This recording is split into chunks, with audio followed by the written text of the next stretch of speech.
Till now we have solved two problems, that is for stable and unstable system, how to solve the how to solve the problems based on RH criteria, and also the necessary conditions and sufficient conditions for RH criteria. And also by making use of all these conditions, there are certain difficulties in the RH criteria. This is very important. We should analyze this and we should overcome from these difficulties. So let us see which are the difficulties in the RH criteria, that is Routh Hurwitz criteria. The first one is when the first term in any row of the Routh array is 0, while rest of the row has at least one non-zero term.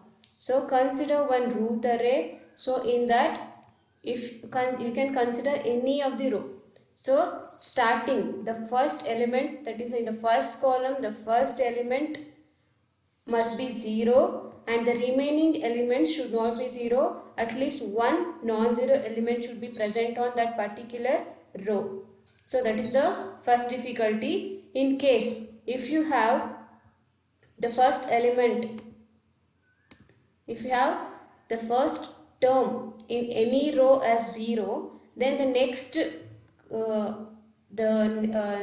row's element that you are going to calculate in, that will be infinity. You are going to get infinity value, so it will stop there itself. We can't find the stability of the system. So in order to overcome that, we need to substitute. These are the methods used to overcome this difficulty. So in place of that 0, so if you are considering any of the row and the first element is 0, so instead of writing 0 there, so replace that 0 with one positive number, that is epsilon. So consider epsilon in place of 0 and proceed. There is some value, the positive value called epsilon. Make use of the same value and multiply with another number and divide it by the second row first element. Then proceed with the same procedure of RH criteria. At last, you need to apply whatever the values that you are substituting epsilon. So for that, wherever in which expression the epsilon is present, for that you are going to apply the limit epsilon tends to 0. You should apply this limit to that particular positive number. Then find out whether you will get a positive sign or negative sign after applying this limit to that parameter. So if it is positive, if all the elements in the first column is positive, then you can say that is a stable system. Or else if it is a negative sign, then you can say that it is a unstable system. Even for infinity, you should consider positive or negative sign. And also another method is also there. So you should modify the original characteristic equation, that will be given by replacing s by 1 divided by z. For example, s square plus s plus 1 equal to 0, that is the given characteristic equation. So replace all s by 1 divided by z and simplify it. In terms of z, you are going to get the expression. So by using that z expression, you can rewrite the Routh array in terms of z instead of s. So that method works only for few cases, but not all the cases will obey the second method. So we always go for the first method by replacing the first element, that is 0, by the positive value epsilon. This is the first difficulty, and let us see how it works with the problem. So let us consider one characteristic equation, that is s cube plus s plus 16 equal to 0. Here one coefficient is missing. So if you are considering any characteristic equation, all the elements must be present, else that will be unstable.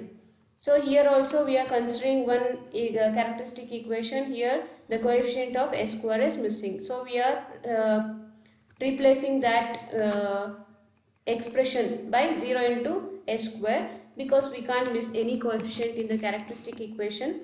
So it is s cube plus 0 s square plus s plus 16 equal to 0. and which are the coefficients. A0 equal to 1, A1 equal to 0 and A2 equal to 1, A3 equal to 16. These are the coefficients and we need to fill the first two rows with these coefficients. So this is a root array. So A0, A1, A2, A3. We have written all the coefficients. So we can observe based on the first difficulty, in the second row first element is 0. This is the difficulty. So you can consider any of the rows, but the first element should not be 0. But here in the second row the first element is 0. If we calculate the next value, that is S bar 1th value, 0 into 1 is 0 minus, this is 0 minus 16 divided by 0. So what you are getting?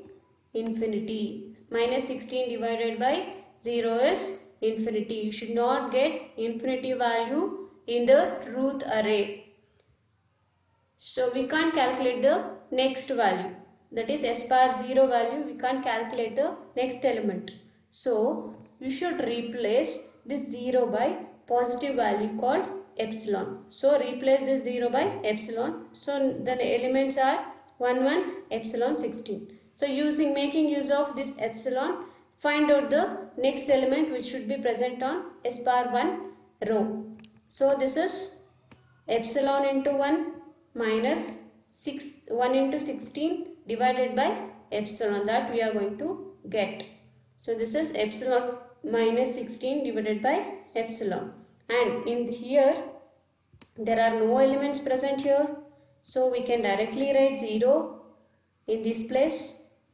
And now to find the S bar 0 element, multiply these two, that is this whole term minus epsilon into 0 is 0 itself, and divided by this term. So this into 16 minus 0 divided by the same term. So this term will get cancelled from numerator as well as denominator. The remaining value will be 16 only. But how we are going to say the sign of this epsilon and epsilon minus 16 divided by epsilon as positive or negative? So we should consider the next step, that is we should apply limit to this. So always consider the limit for the complex parameter, not only for a single term that is called as epsilon. So epsilon minus 16 divided by epsilon. Epsilon is a positive number that we are already considering it as a positive small number. Next, for the next parameter, we are getting a complex expression using the small positive value, that is epsilon. This is epsilon minus 1 minus 6 is epsilon into 1 minus 16 divided by epsilon. For this we need to apply limit. So once we apply limit, epsilon tends to 0, substitute 0 in place of epsilon. This is or we can also rewrite this equation as 1 minus 16 divided by epsilon. So like this also we can write this expression. Now substitute epsilon equal to 0. 16 divided by 0 is infinity. So 1 minus infinity is how much? This is minus infinity. So while judging the system is stable or unstable, we should consider the sign of the first column. The elements which are present in the first column, we should consider the signs of each element. So first element is 1, that is positive, and the second element is epsilon, that we are already considering it as a positive value, and the third element is the sign can be obtained after applying the limit. Epsilon tends to 0. So after applying the limit we got minus infinity. So this is negative value, and also the next value is 16, that is positive value, that is plus 16. So here how many sign changes are present? This is positive value, positive to negative, negative to positive. There are two sign changes, that is positive to negative is one sign change, negative to positive is another sign change. So there are two sign changes in this problem. So we can say that this is unstable, and also the number of roots present in the right side of the S-plane are 2. Two number of roots are present in the right hand side of the uh, S-plane. And also remember, the total number of roots on any plot or any S-plane are the maximum degree of the characteristic equation. Here the maximum degree is 3. So total number of roots you will get is 3. So 3 maximum roots you can obtain from this characteristic equation. Out of these 3, 2 sign changes are present. So 2 out of these 3 roots, 2 roots are present in the right side of the S-plane, and also the remaining 1 is present on the left side of the S-plane. So you can say just on which side your root is located, but not the exactly on which location it is present. Just you can say that whether it is stable or unstable by defining it is present in the right side or left side of the S-plane.